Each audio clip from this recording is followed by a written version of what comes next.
Contanos un poquito qué tal la cuarentena, cómo te está yendo. Mira, acá ya no tenemos en este barrio porque en Chile se hizo por comunas. Acá no tenemos cuarentena total ya, donde vivo yo.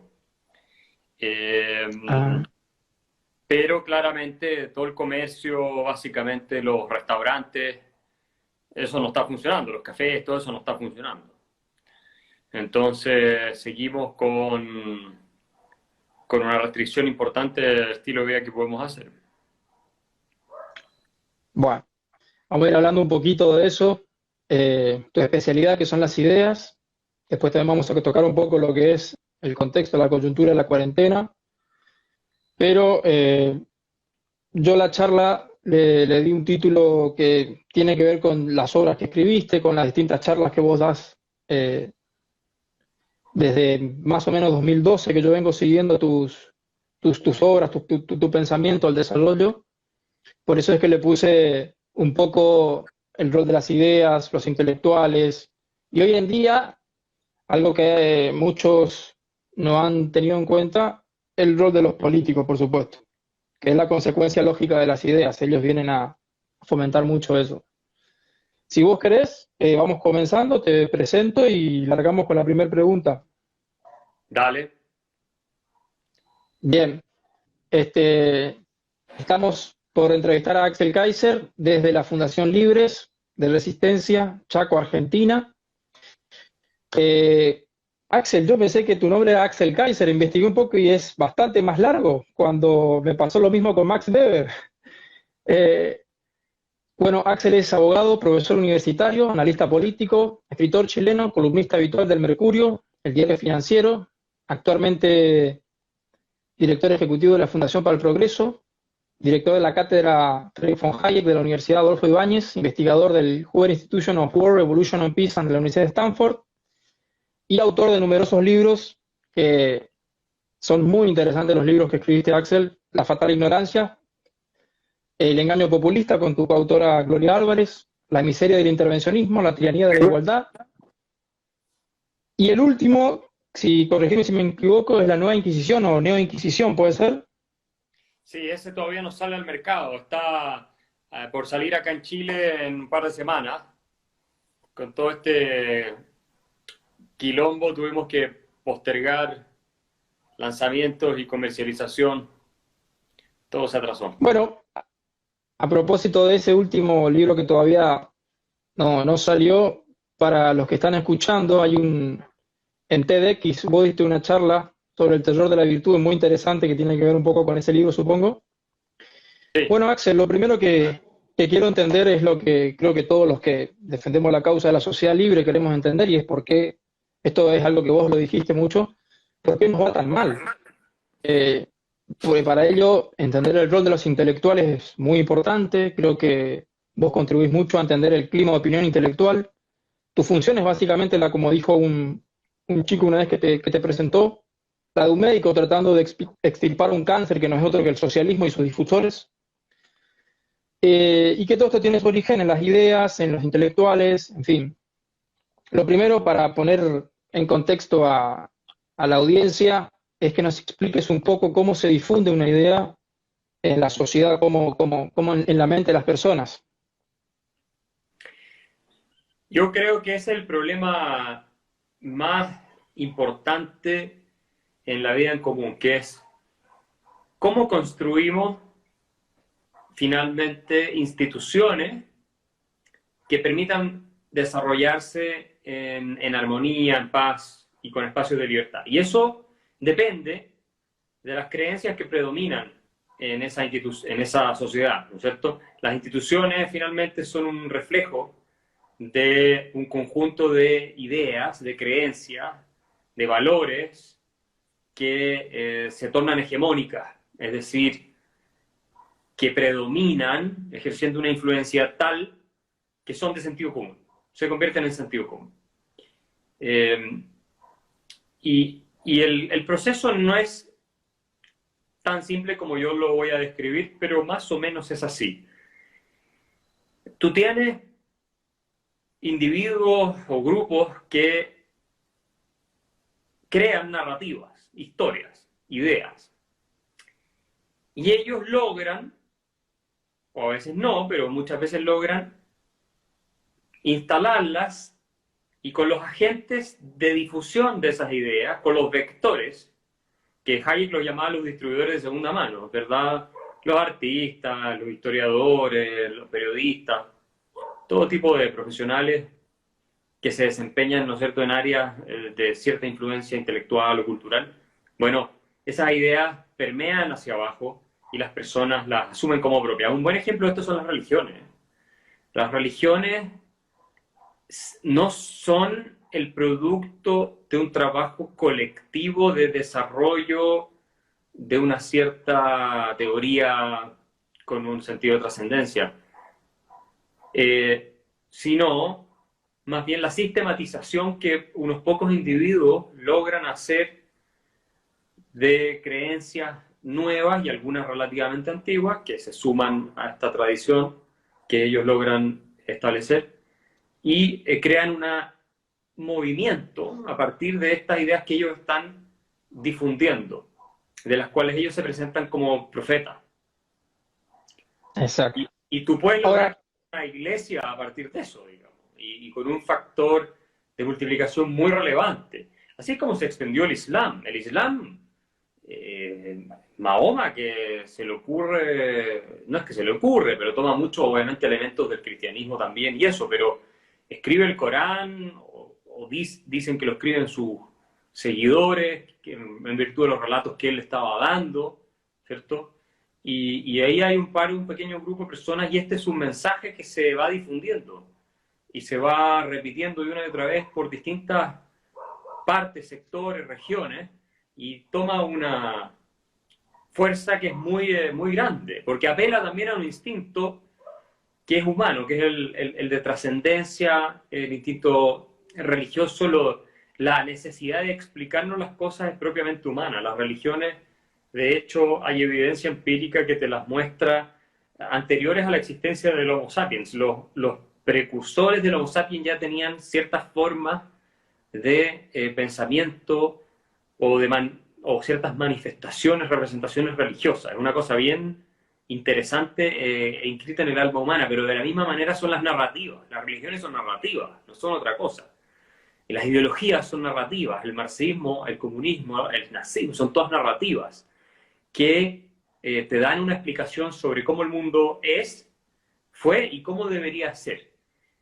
Y eso es la fuerza que define la evolución social.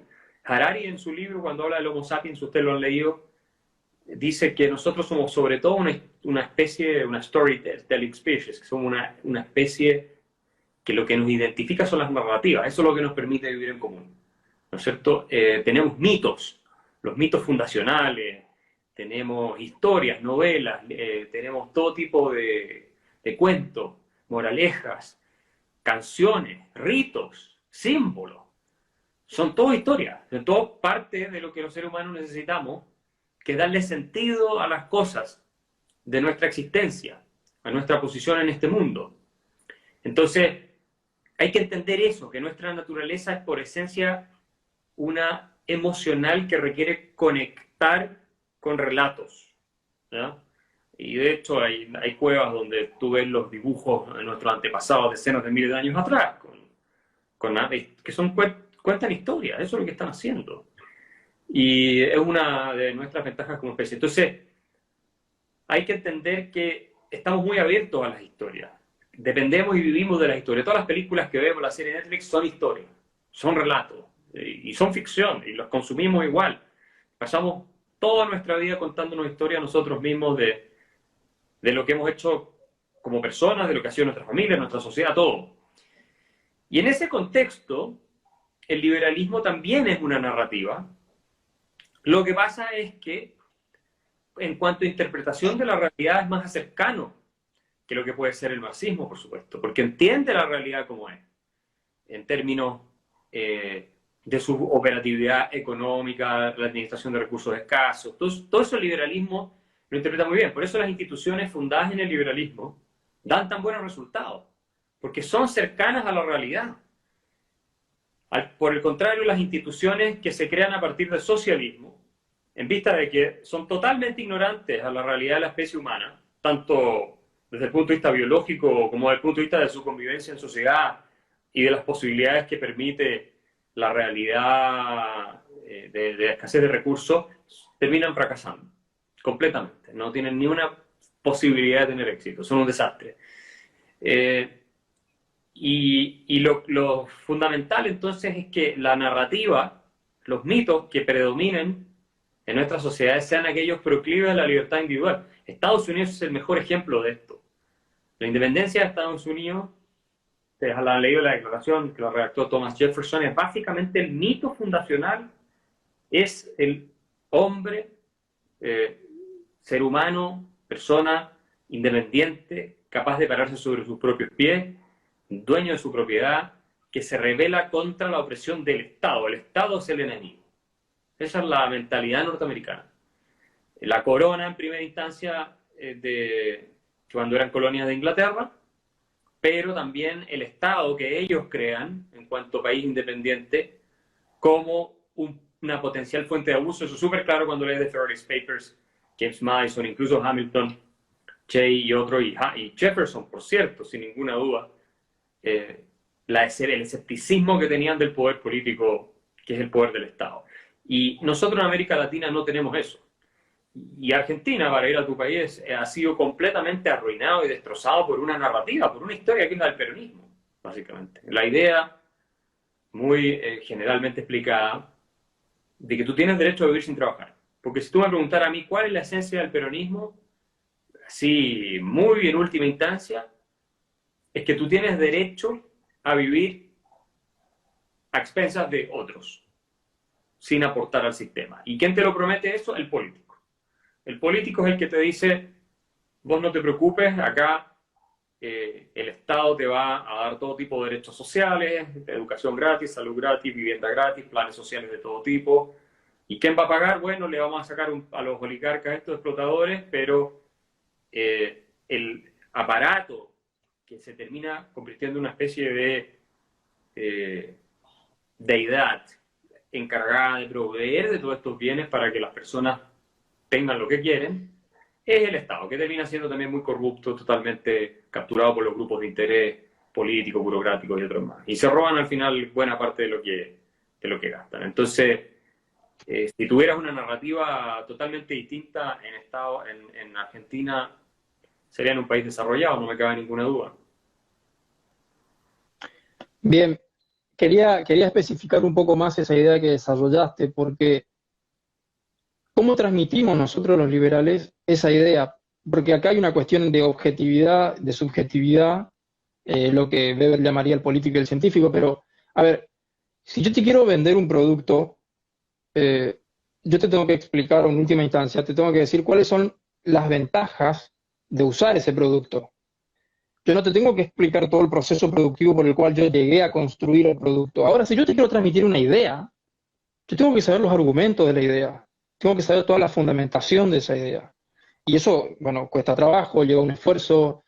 La pregunta es, esto decía Hazlitt, esto decía Bastiat, creo, lo que se ve y lo que no se ve, algo así. ¿Hay que vender la idea o no? Y en tal caso, ¿cómo procedemos a su difusión para que su recepción logre esa aceptación? Que el discurso de izquierda tiene mucha aceptación cuando apela a las cuestiones más sentimentales, que es lo que vos decías, que en ese sentido el liberalismo también tiene ese terreno, digamos, pero ¿cómo vendemos esa idea nosotros? Y ese es el punto fundamental, ¿no? ¿Cómo vendemos la idea? La idea hay que hacerla atractiva, emocionalmente atractiva. Entonces tiene que tener alma. No puede ser algo puramente técnico, puramente utilitario, porque los argumentos de ese tipo no logran movilizar los sentimientos de las personas. Ya vimos que los seres humanos somos sobre todo emocionales. Imagínate una historia que no produce ninguna sensación, ninguna emoción. Está condenada al fracaso. No se va a vender ninguna novela que no produzca emociones fuertes, o ninguna película que no produzca emociones fuertes. Game of Thrones es un éxito, ¿por qué? Porque está todo el tiempo generando reacciones emocionales muy intensas en el público. Y con las ideas es un poco así. Las teorías socialistas tienen la ventaja de, primero, apelar a una utopía, ¿no es cierto?, a un mundo que no existe, pero que ellos dicen que podría existir, que es un mundo perfecto. Entonces ahí tiene una historia muy linda, muy atractiva. Esta donde todos vamos a ser iguales, vamos a ser libres, no va a haber opresión, no va a haber discriminación y además vamos a tener riqueza casi ilimitada para todo el mundo, ¿ya? Increíble. Los liberales somos más conscientes, menos irresponsables y un poco más fríos en ese sentido, y no somos capaces, todavía también lo decías ahí, de ofrecer una utopía liberal. ¿Por qué? Porque la utopía no es de este mundo, nosotros lo sabemos. Entonces, ¿cómo logramos que nuestro discurso sea atractivo a pesar de que es tanto más complejo, más difícil y menos atractivo en su esencia hasta cierto punto, porque es más interesante para la gente oír, más estimulante, que se van a acabar todos los problemas de la humanidad, que hay que decirles, miren, no, en realidad tenemos límites, no se puede hacer esto, no se puede hacer lo otro, va a haber gente que no va a tener lo mismo que otra, hay que esforzarse, hay que aumentar la productividad, porque si no, va a ser para peor. Por supuesto que nuestro discurso es más difícil de vender, porque conecta mucho menos con el lado emocional, el sistema emocional del que habla Kahneman, el sistema 1, que es el que funciona todo el tiempo en el cerebro. Nosotros somos más sistema 2, que es más racional, que no es intuitivo, que es de trabajo, que requiere calorías, que es complicado, que es el que funciona cuando hace ejercicios matemáticos. Entonces, es un desafío muy grande. Ahora, ¿cómo lo logramos? Yo te diría que hay que apelar a ciertos instintos que también son emocionales, como por ejemplo, la dignidad de las personas, en el sentido de que éstas son capaces de salir adelante con su propio esfuerzo. Y hemos dejado muy de lado ese mensaje. La posibilidad de que la gente también se quede con los frutos de su trabajo. Que sea quien se para sobre sus propios pies y la responsable de salir adelante y sacar también adelante a sus familias. Introducir fuertemente el escepticismo hacia el Estado, que nunca se explica bien que el Estado es un grupo de personas. Por eso me gusta el concepto de Milei de corporación política. ¿Por qué es eso? Es un conjunto de políticos, de personas de carne y hueso, la mayoría muy corruptos, que se están robando el dinero de los contribuyentes. En América Latina, por lo menos, esa es la regla general. Si hablamos de Suecia, Dinamarca, sabemos que son más honestos. Así y todo, hay problemas allá también porque los estados son muy grandes. Pero eso es clave tenerlo presente. Y lo otro que es muy difícil de explicar y que tenemos que hacer ese trabajo es ponerle un poco de magia a la idea del mercado, del orden espontáneo, y explicar qué es lo que es. Aclararlo, ¿no? Estos intercambios que hacemos por millones de personas en distintas partes y que termina generando estos precios que dan señales de qué se tiene que producir. Todo eso no lo hemos enseñado lo suficiente.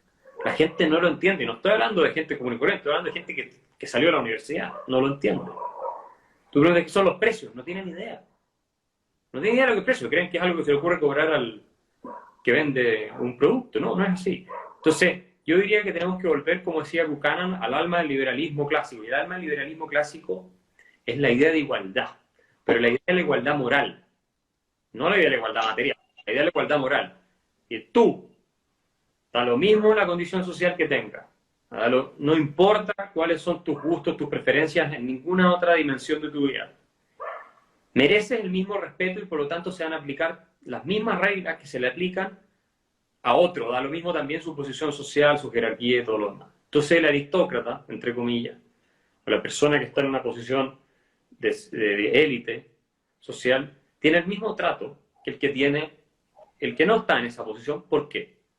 Porque valen lo mismo en tantos seres humanos. Y en esa medida se les reconoce igual dignidad, que esto es que algo Adam Smith se lo atribuye también a los pobres, uno de los primeros en dignificar la condición de los pobres a Adam Smith y les atribuye las mismas capacidades, las mismas cualidades que a la gente de mayor alcurnia, ¿no? De mejor posición social. Entonces, esa idea de que somos todos iguales en un sentido moral, que teniendo la misma regla, déjennos competir y vamos a salir adelante, y que además somos capaces de la solidaridad voluntaria, de la filantropía voluntaria, no forzada por el Estado, la sociedad de socorro mutuo, todo eso que en esta Argentina lo han estudiado bastante, cómo en el pasado esas organizaciones resolvían problemas sociales. Bueno, todo eso yo creo que si lo repetimos lo suficiente y lo enseñamos, con carisma, con convicción, también con cierta dosis de empatía, poniendo el énfasis en lo moral, vamos a tener una posibilidad de equilibrar las cosas.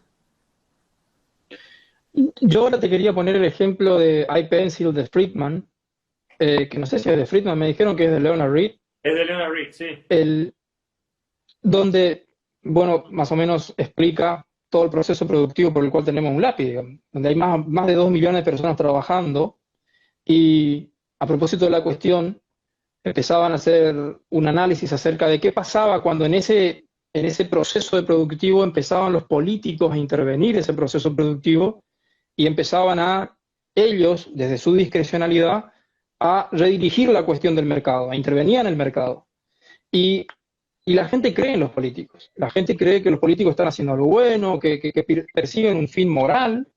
Entonces yo decía, bueno, está bien, vamos a decir quiénes son los culpables, los políticos, pero esto no alcanza. Entonces yo me puse a mirar más un poco de tus escritos y encontré en Orwell algo muy interesante, que era en un paper que se llama Politics and the English Language, donde las palabras adquieren otro significado. Y esto ha llevado a que la gente empiece a vanagloriar, por ejemplo, la justicia social, la igualdad, en fin, y que son en última instancia las frases que repiten los políticos, que eso tiene su origen en las ideas, claro. Ahora, ¿qué herramientas discursivas podemos usar para que la gente empiece a darse cuenta que los políticos están diciendo primero una sarta de estupideces que ni siquiera ellos saben a veces el origen de lo que están diciendo, pero que es políticamente muy rentable para su discurso? ¿Cómo podemos hacer para que la gente, darle el anticuerpo, digamos, para que vos le digas, mirá, la justicia social en realidad es esto, produce esto, destruye esto, también te lleva a entender también lo que es el estado de bienestar? Entonces yo decía, tomemos el papel de las universidades, sobre todo de las de humanidades, que son las que están cooptadas por la izquierda, y tomemos ese discurso. Althusser tiene un libro que se llama La filosofía como arma de la revolución. Básicamente toman las partes que lo que se denomina como derecha, a mí no me gusta ese concepto si vamos a hablar de liberales, han olvidado conceptos muy básicos que tienen que ver con la historia, con la filosofía, con las humanidades. ¿Y por qué los liberales? A ver, ¿cómo podemos tomar todo esto para armar un discurso más empático? Que no sé si empático es la palabra tampoco. Sí, podría utilizar el concepto empático hasta cierto punto de manera de no olvidarnos de conectar emocionalmente con la gente que lo pasa peor en la sociedad y explicarles que en realidad el liberalismo es la filosofía de la gente más pobre, de la gente que está en la miseria. Si somos nosotros los que nos preocupamos de ellos, no los socialistas, no la izquierda. La izquierda lo que le interesa es el poder. Llegar al poder utilizando palabras que suenan bien, discursos que se venden fácil y manipulando a la gente de pocos recursos para que voten por ellos. Si realmente les desearan el bien, no los tendrían dependiendo de subsidios gubernamentales y harían todo lo posible porque haya muchísima inversión, mucho empleo, mucho crecimiento económico, mucha movilidad laboral, mucha movilidad social. Hacen todo lo contrario. Porque tienen esta mentalidad primitiva, y el socialismo, no nos olvidemos, como bien explicaba Hayek, es producto de instintos emocionales, muy básicos. No es una cuestión sofisticada el socialismo, nunca lo fue. Apela a impulsos muy atávicos entre los seres humanos. Y nosotros tenemos que hacer el trabajo de, insisto, conectar con esa dimensión que también está en el alma humana, que es la de superación, de salir adelante, por un lado, de pararte sobre tus propios pies, explicar que tu dignidad tiene que ver con eso. Y de otra parte, tenemos que lograr un discurso que inspire, que tenga sentido para la gente, que no sea técnicamente fundado. ¿A qué voy con eso? Que no puede ser puro el crecimiento del PIB, la caída de la inflación, la disminución del desempleo. No puede ser eso, tiene que ser algo con alma, algo más profundo. El caso de Estados Unidos es muy notable en eso, en la historia de Estados Unidos. Lo mismo, bueno, esto viene de, obviamente del mundo anglosajón, pero esa fuerza, si ellos la tuvieron, y es una cuestión cultural me parece a mí, la podemos empezar a desarrollar también nosotros. Es muy difícil en América Latina, tenemos otra historia, nuestra creencia de que el Estado tiene que resolvernos todos los problemas se transmite de generación en generación y esos políticos de los que tú hablas se encargan de reforzarla. Y nos faltan las instituciones informales, las convicciones y tradiciones para montar una sociedad realmente libre y próspera, como la existe en otras partes. Pero eso no significa que nunca vamos a poder hacerlo. Yo creo que sí, que tenemos que seguir explicando, insistiendo, y entender que el cerebro funciona como te estoy explicando. O sea, Steven Pinker desarrolla esta idea y dice, bueno, es que una de las formas de combatir el populismo y la demagogia es enseñándole a la gente de economía básica, ¿cierto? Tú hablaste de Henry Hazlitt. Él hizo un tremendo trabajo explicando en términos simples la economía. Nosotros tenemos totalmente abandonado eso. Y lo deberíamos seguir haciendo. Friedman hizo su trabajo con Free to Choose, explicando las cosas del mercado de manera simple en su documental y después en su libro. Y tenemos que seguir ese camino, no hay otra manera. No hay fórmula mágica, no, esto no va a ser de un día para otro. Esto depende de que nosotros estemos una y otra vez repitiendo la misma idea. El iPencil que tú mencionaste, Leonard Read. ¿Cuánta gente en las universidades y escuelas en Argentina o en América Latina ha leído eso? El iPencil es una cosita de 10 páginas. Nadie lo ha leído, nadie se ha puesto a pensar cómo se hace un lápiz en el mercado. Nadie tiene idea. Entonces, estamos lidiando con instintos nada más, superficiales y con un narcisismo que francamente tiene pocos límites, porque por supuesto que tú te presentas como la buena persona cuando dices hay que ayudar a la gente pobre, entonces estos que tienen mucho, pero tú no estás metiendo tu mano en el bolsillo para ayudar a nadie, estás diciendo hay que y el Estado tiene que quitar, pero no a mí, a otro, y te presentas como un portador de una moral superior, que es lo que hacen los políticos todo el tiempo, porque te estás preocupando de los pobres. Tú no estás haciendo nada, lo estás usando para salir elegido, eso es lo que estás haciendo, de manera descarada, sin que te importen las consecuencias. Entrenar más a la población, educarla mejor, nosotros, a través de redes sociales, de videos, de lo que sea, para que no caigan tan fácilmente en este, digamos, proyecto tan tramposo que es el de los políticos demagogos, que por supuesto te prometen las cosas gratis y es difícil competir con eso. A propósito de la cuestión, por eso me gusta mucho Popper. A mí una persona que te hace pensar mucho, algo que se dejó mucho de lado ahora.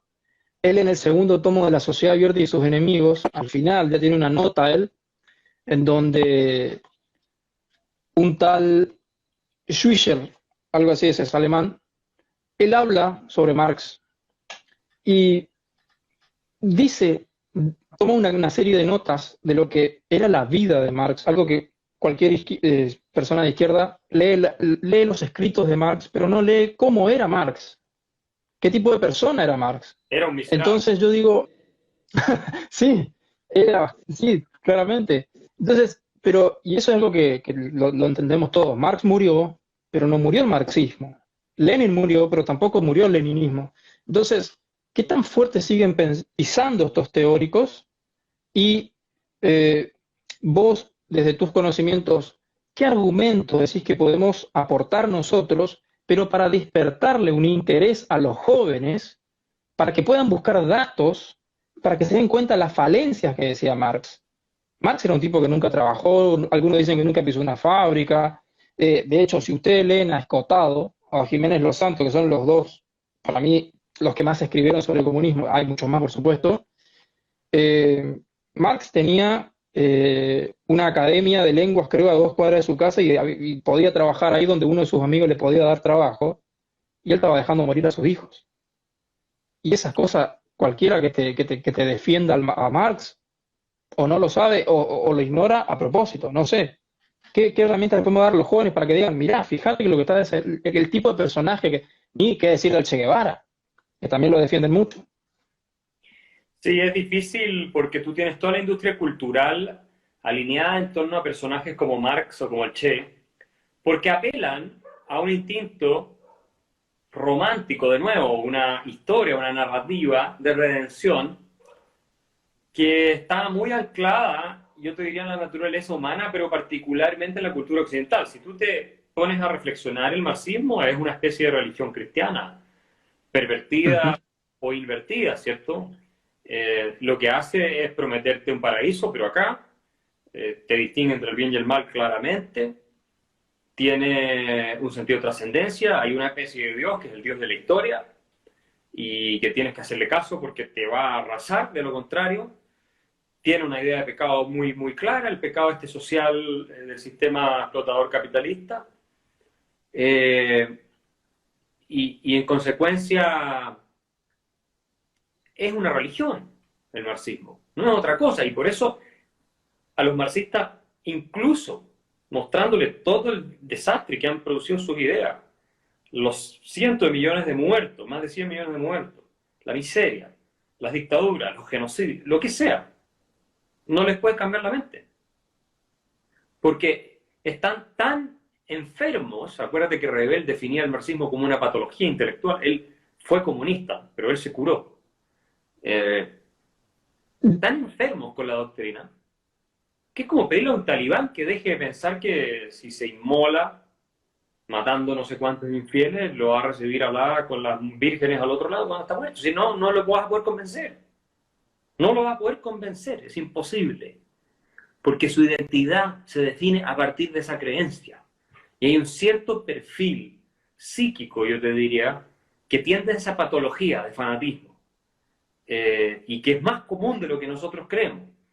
Ahora, una cosa es ser marxista y otra cosa es creer algunas ideas contenidas en el marxismo. Yo creo que muchas de las ideas que están en el marxismo hay personas que no siendo comunistas las creen. Y hay estas emociones de la envidia. La ideología marxista fue un trabajo básicamente que le dio una salida a los instintos más destructivos de la especie, entre ellos la envidia, claramente, el resentimiento social y la envidia. Formuló toda una moral construida sobre la base de un impulso que es muy humano, que es el de la envidia. ¿Ya? Entonces, estas narrativas son tremendamente poderosas y atractivas. El Che Guevara es un símbolo que hoy día lo usan hasta los multimillonarios de las tecnologías que tú en Estados Unidos andan con poderes del Che Guevara. Pero no se pone a reflexionar que el tipo era un asesino, que fue un homofóbico, que de hecho uno de los que responsables de la instauración de la reclusión en campos de concentración de homosexuales en Cuba y todo eso. Y fue responsable además del fusilamiento de mucha gente. Un criminal, eso es lo que era. Pero ¿qué pasa? Lo hacía en nombre del paraíso. Y por eso no cae mal. Si tú te preguntas por qué los nazis tienen tan peor reputación que los comunistas, habiendo sido prácticamente lo mismo, en términos de crimen, básicamente de perversión, de destrucción de las estructuras familiares, de intervención del Estado en todos los ámbitos de la esfera del individuo, y los genocidios, todos fueron lo mismo. Pero ¿por qué el comunismo no genera ese rechazo? Yo te diría porque fue una narrativa totalitaria que claramente buscaba abrazar el poder de unos pocos, tipo Lenin, como tú bien dijiste, en nombre de la construcción de un paraíso sobre la tierra, en el cual todos teníamos un espacio, especialmente los vulnerables y los débiles. Pero los nazis no hicieron eso, siendo socialistas y habiendo sido muy inspirados por Marx, como sabemos hoy día. Los nazis agregaron un elemento que fue un nacionalismo muy duro y un racismo además, que era claramente excluyente de todos los que no fueran arios. Entonces una utopía genocida igual que la comunista, con los mismos resultados, pero hecha en nombre de un sistema excluyente, en el cual los que iban a dominar eran los de la raza superior y todo el resto iban a ser los esclavos. En cambio, los marxistas nunca dijeron eso. Los marxistas dijeron, bueno, puede que tengamos que matar gente, la revolución del proletariado, todo eso, pero esto es por el bien superior, donde todos nos vamos a liberar, la humanidad va a ser libre, todos tenemos un espacio después. Es cierto que hay muchos escritos de Marx y Engels que fueron racistas, hablaban de los pueblos eslavos como seres inferiores, pero no formó parte de la esencia misma de la doctrina que pusieron en práctica. También es cierto que en la Unión Soviética se persiguió a los judíos, que Marx escribió el ensayo sobre la cuestión judía, que es muy antisemita. Todo eso es verdad. Pero no quedó esa esencia del mensaje comunista. Y hoy día tú me dices, ¿cómo lo contrarrestamos? Bueno, haz una película con la verdadera vida de quién fue Marx. Por ejemplo, Marx fue un desgraciado como persona. Fue una muy mala persona. ¿Ya? Fue un muy mal padre. Se le murieron hijos. Dejó que hijos de él se murieran de hambre y enfermedades. Que su señora pasara las miserias más grandes. Sí es cierto que nunca trabajó. Escribió un par de artículos para un diario, eso es todo. Pero nunca trabajó realmente. Nunca le escribió a su papá salvo para pedirle plata. Era una muy mala persona, pendenciero, furioso, resentido, envidioso. Era un ser humano despreciable. Eso no significa que por eso sus ideas están mal. No, sus ideas están mal, más allá de si él hubiera sido un santo. Podría haber sido un santo, igual sus ideas estarían mal. ¿Ya? Pero algo te dice de lo que escribió el hecho de que él haya sido un personaje tan nefasto. Entonces haz una película mostrando el verdadero Marx. Pero ¿quién te la va a tomar Hollywood? ¿Te la va a mostrar? Lo mismo el Che Guevara. ¿Te van a mostrar una película donde lo muestren como era? Un asesino despiadado que no le importaba matar a los que hubiera que eliminar, que confesaba en cartas que disfrutaba fusilando gente. Un homofóbico de la peor calaña. Y la izquierda lo toma como ícono. Yo he visto banderas, ¿no es cierto?, gays, LGTB con la cara del Che. O sea, esos tipos son unos idiotas. O sea, sin Marx, el Che Guevara los habría fusilado a todos esos. ¿Ah? Y además, Claramente. Fidel Castro, pero si persiguió a los homosexuales de una manera espantosa, igual como lo hicieron los nazis, la misma cuestión. Entonces, tú dices, pero esta gente está loca. Es una tremenda ignorancia. Si tú desde pequeños también los expusieras a este relato real, no a la fabricación falsa, yo no sé si estarían tan dispuestos a abrazar las ideas de Che, de Marx y a tomarlo a ellos como íconos, por mucho que apelan a una cuestión emocional muy de fondo. Pero muestra un día la homofobia visceral de Che Guevara. No tengo tan claro. Fíjate que incluso las películas que se han hecho sobre el nazismo, se han hecho millones de películas. ¿Cuántas hay sobre la Unión Soviética y los crímenes de Stalin, Lenin y toda esa gente? Yo no he visto nunca una.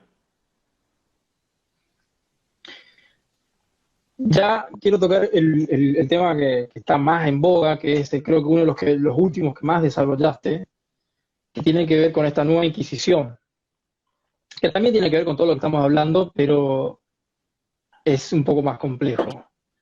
¿Qué significa hoy hablar de libertad de expresión? ¿Qué derechos se están defendiendo? ¿De quién es la titularidad de dichos derechos? ¿Por qué cuesta tanto aceptar que no con todo el mundo vamos a llegar a una conclusión final o estar de acuerdo en última instancia? Que para mí es un error estar de acuerdo, que estemos todos de acuerdo en algo. ¿A qué se debe ese miedo desmedido al desacuerdo y al disenso? ¿Qué se esconde detrás de la aspiración colectiva de lograr una verdad y carácter dogmático que no admite discusión alguna? ¿Y por qué en el discurso se confunde esto del consenso, de la unanimidad, la información con la concertación? A ver, esta es una estrategia para avalar la universalización con el falso nosotros, digamos, ¿se quiere instalar un discurso único en última instancia? ¿Qué es esto de la nueva Inquisición?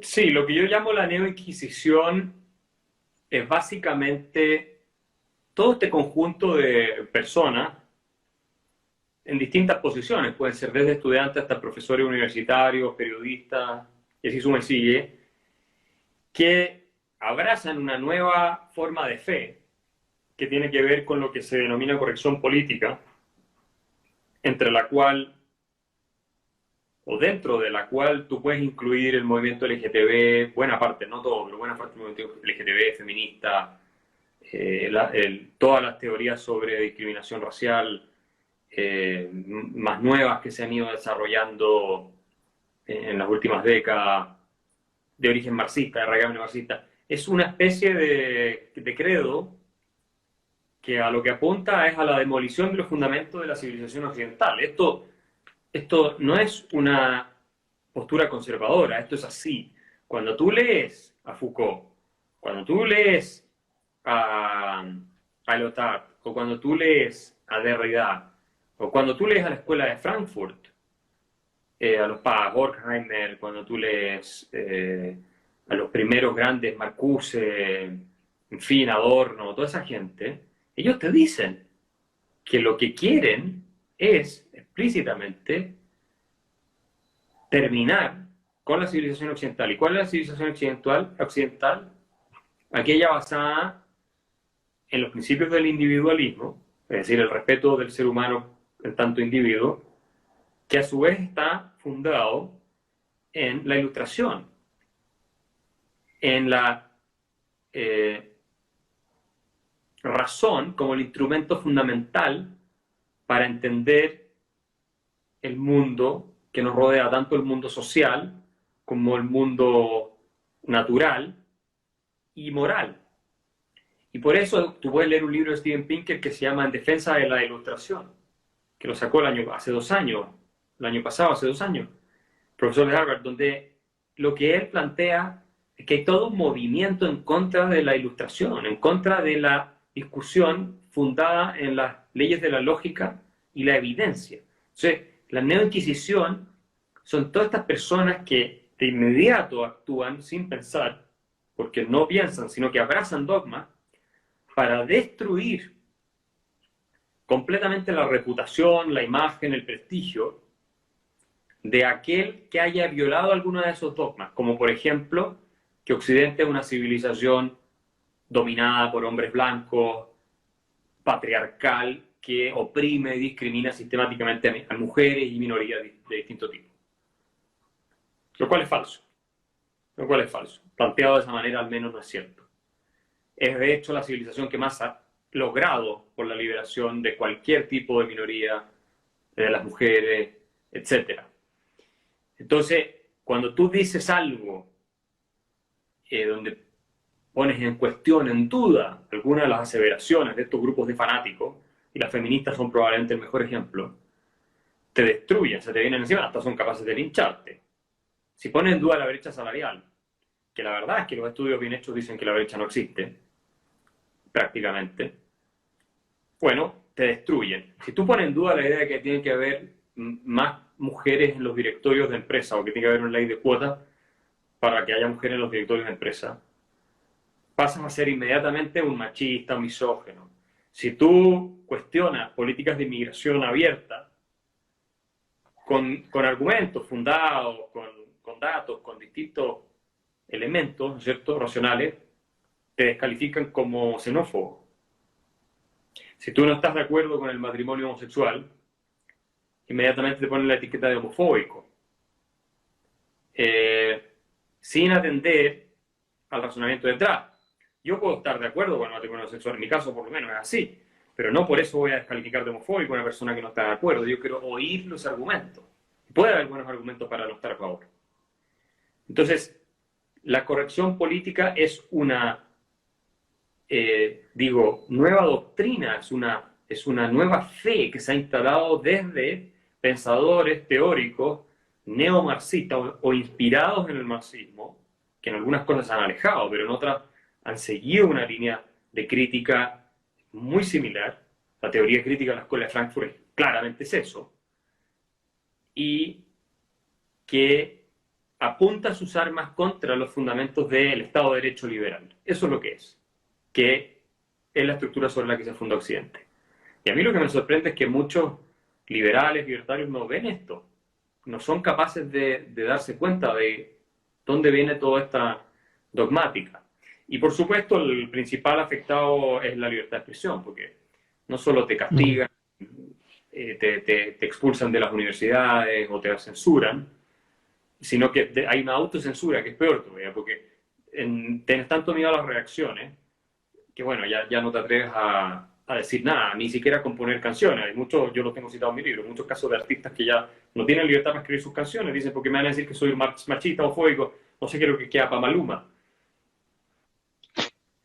Es muy interesante para para entender en este tipo de cosas la paradoja de la tolerancia de Popper, que no hace mucho habían sacado un meme totalmente tergiversando el pensamiento real de lo que Popper quiso decir con su tolerancia, con su paradoja de la tolerancia. Pero en rigor, estamos discutiendo dos posturas que en realidad tienen una base en la que se pueden unir. Estamos discutiendo una postura que es más científica, que es más de los economistas, una que apela más a los sentimientos, que es usada por los políticos, esto de saber lo que está pasando y decirlo, sabiendo que si lo decís puede molestar, y esto de no saber lo que está pasando y decir algo que te va a rentar, que va a ser rentable tu discurso, que hacen los políticos. Es decir, decir a las masas lo que quieren oír. Entonces acá tenemos dos enfoques que son absolutamente contradictorios, y yo veo de un lado, estaba viendo de qué forma los liberales podemos construir esto, y había encontrado en la filosofía de Ayn Rand, porque ella decía, mi filosofía es una filosofía para vivir en la Tierra. No así Karl Popper, que Karl Popper se dirige claramente a lo científico con su discurso. Entonces, yo digo, ¿se puede desde una filosofía más básica construir un argumento, en última instancia, para poder explicar, no sé, a ver, me surgieron una serie de preguntas acá mientras conversábamos, por ejemplo, el socialismo fracasa por no tener un cálculo económico, ¿cómo le explicamos a alguien de pobreza extrema que el capitalismo es lo correcto? Este tipo de cuestiones, ¿qué opinas de los impuestos negativos, la inmigración? ¿Qué pensás de la igualdad, la empatía económica? ¿Dónde está el límite del liberalismo para no caer en libertinaje, etcétera?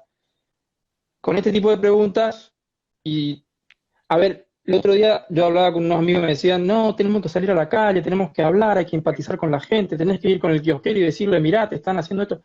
Sí, perfecto, está muy bien, pero hay que leer. Y a los liberales incluso actuales les está molestando que se cite mucho.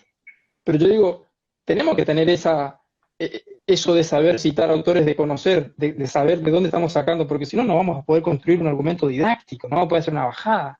Entonces, ¿qué reflexión te viene a la cuestión a vos con este tipo de cosas?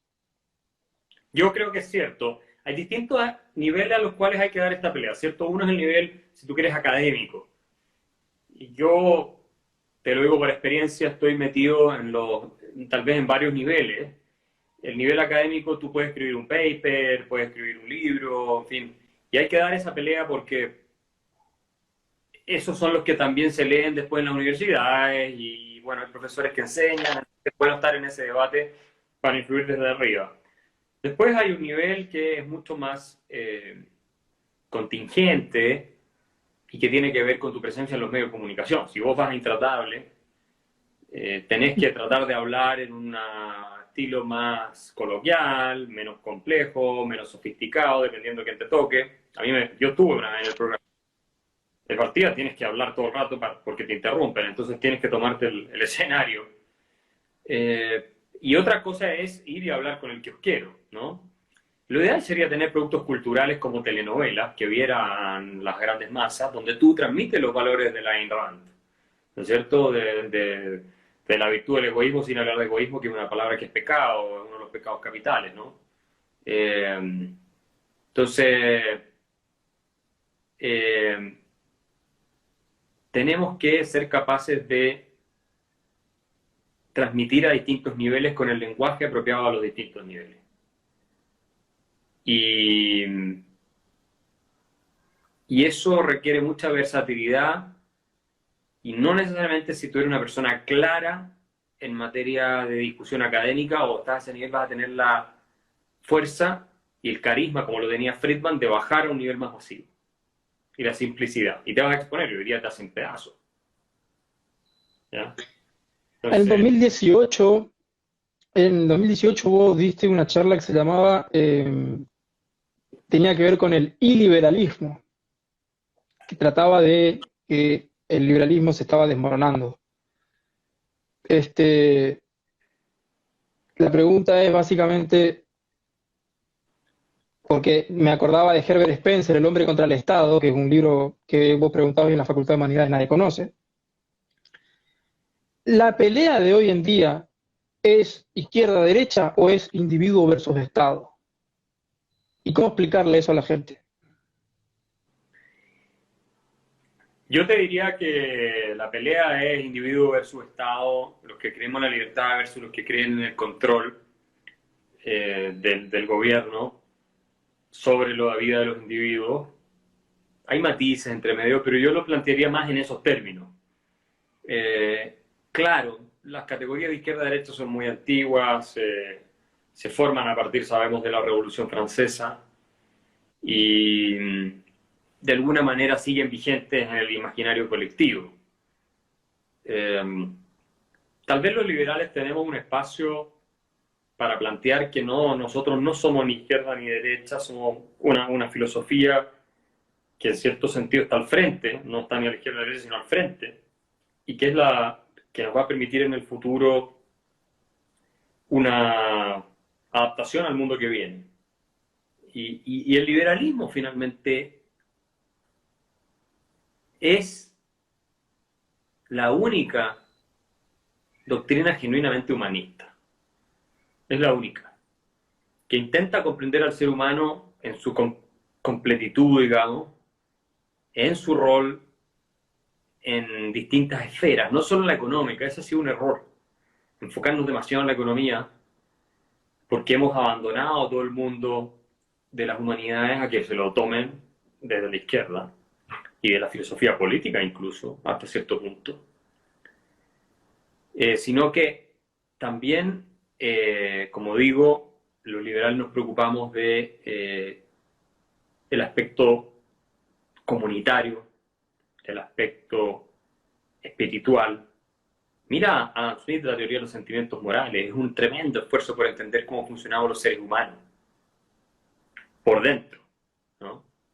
La riqueza nació en una cosa, un libro sobre economía, pero la teoría de sentimientos morales es un tesoro ese libro, ¿ya? Y hoy día gran parte de la ciencia moderna, la neurociencia, no está dando la razón. La economía hace rato no está dando la razón, pero la neurociencia nos está dando tremendas herramientas para poder combatir el colectivismo.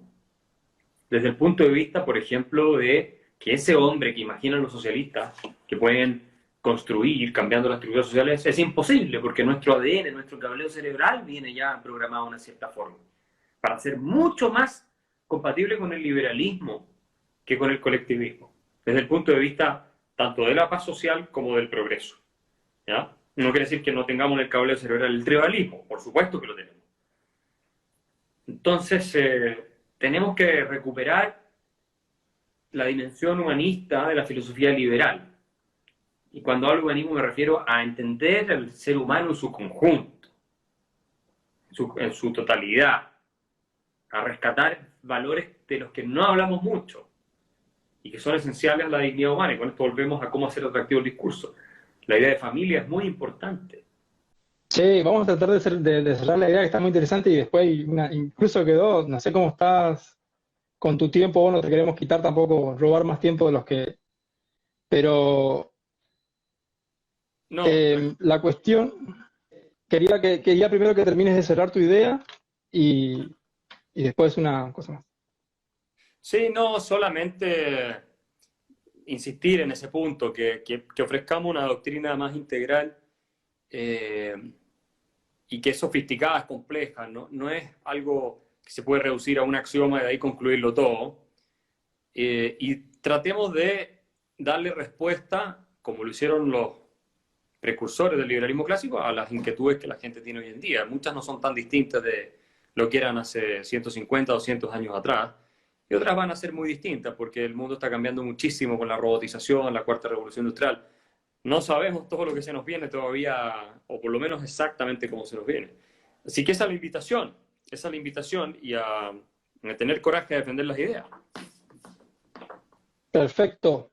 La última cuestión que había quedado es, y esto era ya para cerrar, así, para una visión más de la geopolítica de la región, cómo estabas viendo vos el tema de las instituciones Argentina, Chile, y también dentro de lo que es la coyuntura de la cuarentena.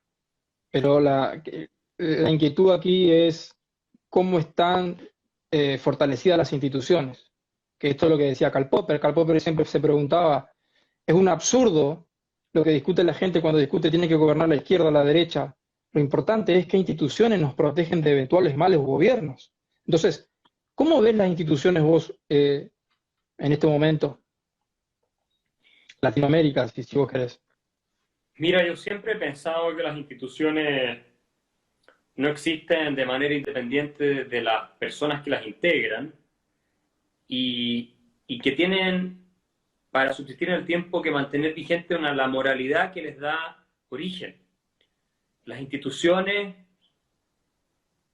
viven de un cierto espíritu y una memoria institucional capaz de cultivar ese espíritu. Entonces, si los jueces no se dejan corromper y aplican ciertos principios de derecho, es porque en esa institución que es el Poder Judicial se ha desarrollado una trayectoria lo suficientemente sólida, éticamente hablando, como para que los jueces cumplan con su deber.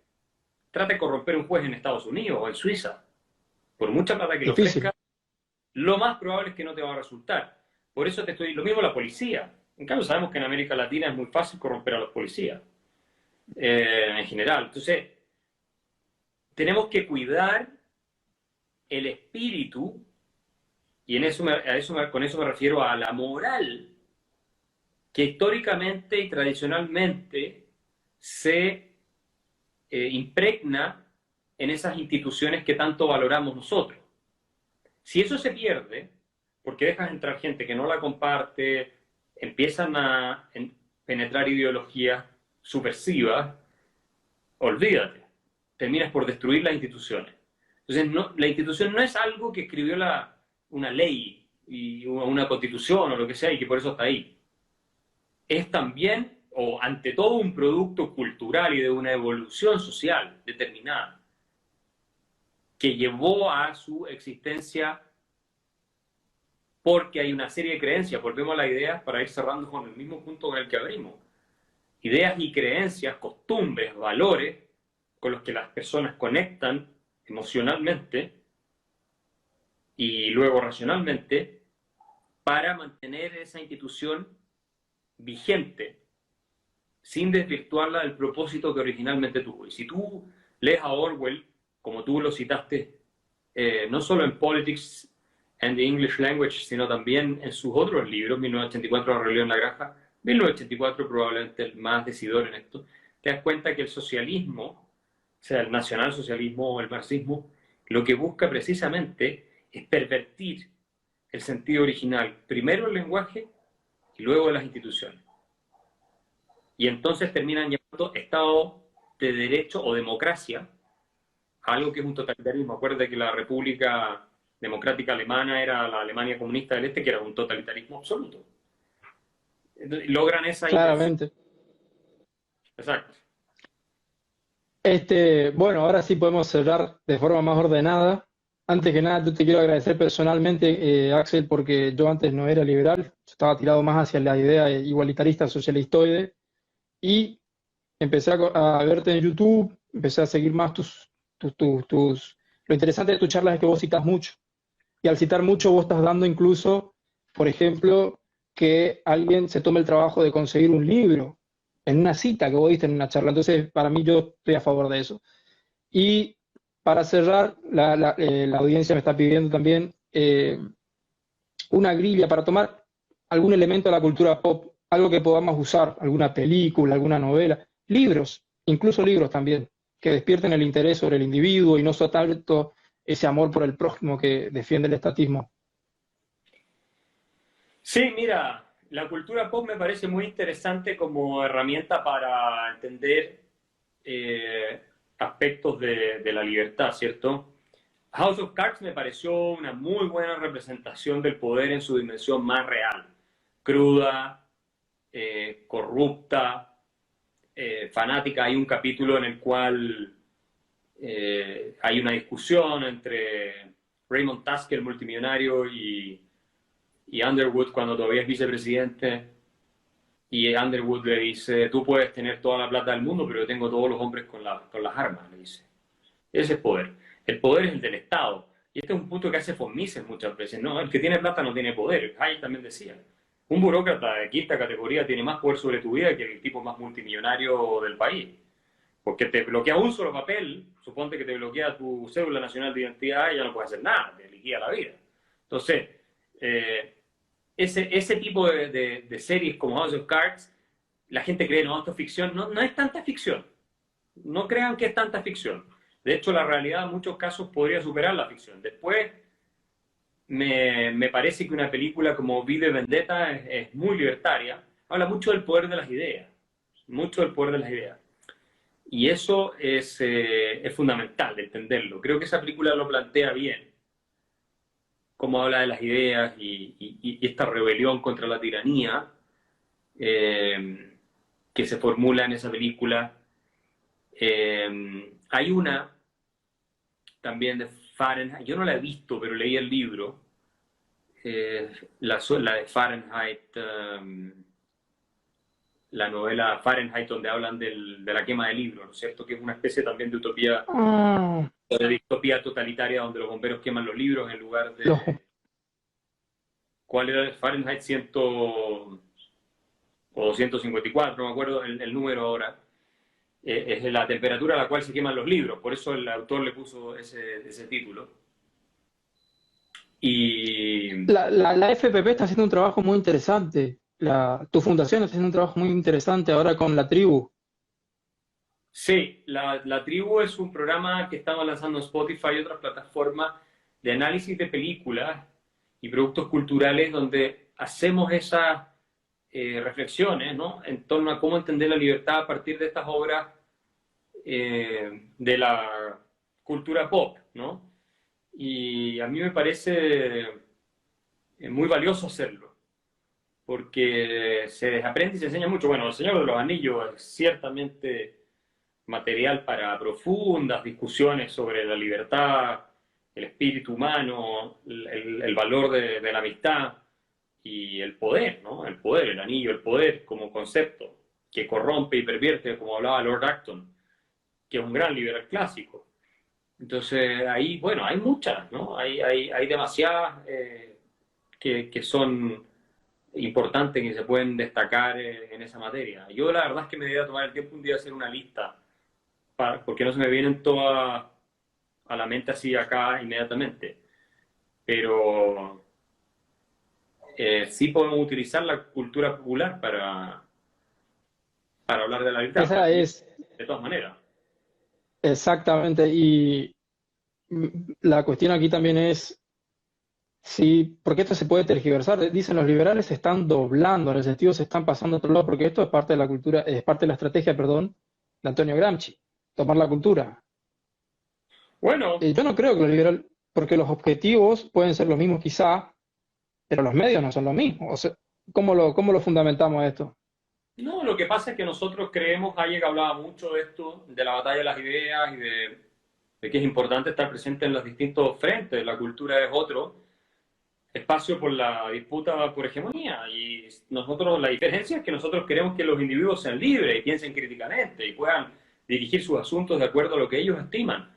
En cambio, los socialistas, los colectivistas quieren suprimir a todo el mundo, dejar que solo haya una versión posible de las cosas, que es la que ellos plantean, reprimir la libertad de expresión, confiscar la propiedad de los demás y tener un Estado controlador de nuestra vida. Entonces, claramente, estamos usando ideas y estamos usando culturas, pero con propósitos distintos. Uno para liberar al hombre, que somos nosotros los liberales, de verdad, una liberación de sentido común, muy básica, se entiende fácilmente. Ellos hablan de liberar al hombre, pero lo quieren liberar sometiéndolo a cadenas, como decía Rousseau, que decía que hay que obligar al hombre a ser libre, hay que imponérselo por la fuerza. Que cuando tú pasabas a ser esclavo del Estado, entonces estabas en real libertad. Imagínate, ahí está la perversión de la que habla Orwell, del lenguaje. Y te distorsionan así para que no seas capaz de pensar con claridad y empieces a dudar. Entonces, ¿cuál es la verdadera libertad? ¿La que dice la izquierda o la que dicen los libertarios o los liberales clásicos? Nosotros somos los portadores de la nueva libertad, no los seguidores de Marcuse.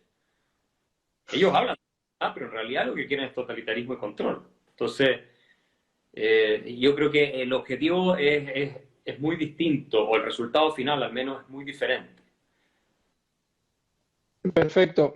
Bueno, Axel, la verdad que es un placer, un gusto haberte escuchado. Tus ideas van a ser muy bien difundidas por esta fundación, porque esto de eso se trata, la batalla que estamos dando, difundir las ideas lo más que se pueda, en todos lados. Así que, si querés aportar una última cosita, algo, o nos despedimos y de hablar, No, estamos. les deseo mucha suerte, cuentan conmigo para lo que necesiten y espero que sigan adelante. No se desanimen porque los tiempos son complejos y requiere mucho más dedicación, fuerza y pasión. Buenísimo, muchas gracias, Axel. Hasta la vista. Que les vaya muy bien.